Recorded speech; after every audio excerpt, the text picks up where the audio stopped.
There is absolutely business to be made in climate change. We call it climate business, and that's where I'm heading.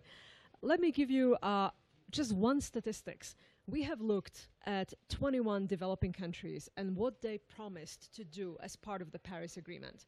Nothing more, not what we wish them to do, not what others wish them to do, just what they committed. And that investment opportunity between now and 2030 is $23 trillion. Whoa. This is the opportunity that we have. And this is just what they promised to do, not what we want them to do. Okay, my answer is my question is answered. So let's move on next. I want to talk about... There are 5 strategic priorities that we are working on. So let me start with the most obvious one, which is clean energy, every form and shape of clean energy, which obviously starts with renewables, solar, wind, but also going into energy storage and also going into new forms of energy such as off-grid solar, which is very relevant for the continent. The second area of strategic priority is climate-smart agriculture, climate-smart agribusiness. Again, extremely relevant for Africa, extremely relevant for Kenya, where we are today. Third area is smart cities. Why do cities matter? Because African continent, just like every other continent, is urbanizing very fast. Yeah, we urbanizing faster than everybody else. I believe so. We just heard some statistics recently. It's actually really, really relevant.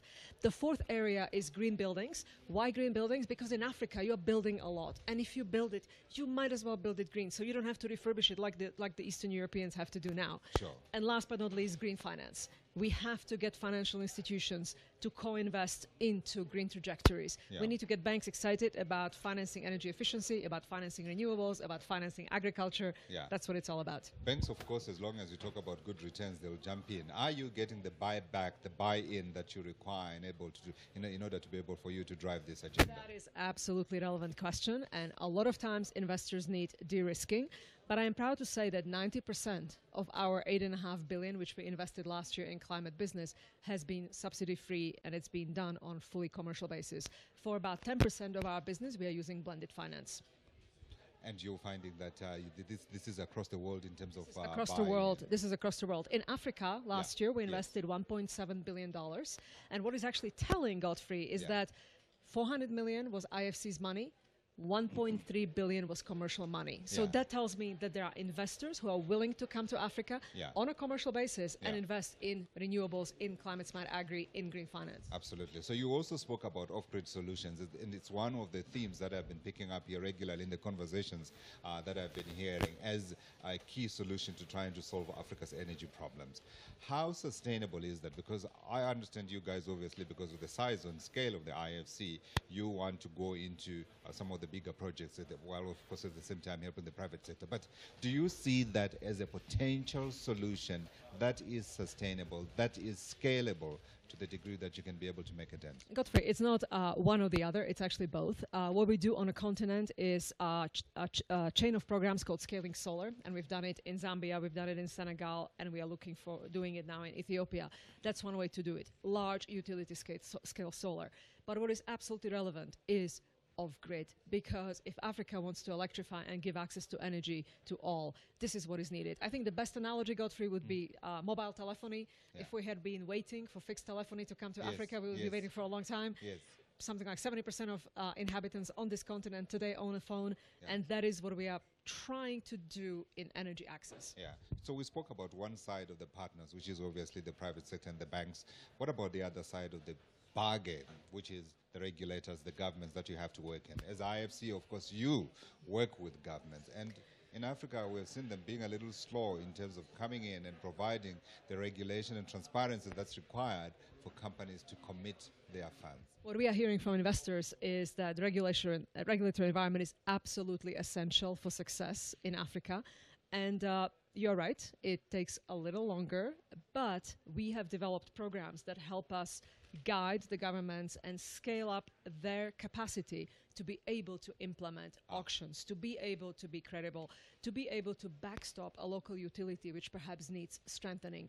And that's what our Scaling Solar is all about. So yes, governments need help, but investors are telling us very clearly that this is what makes them come and this is what makes them invest, because this is how you de-risk the sector.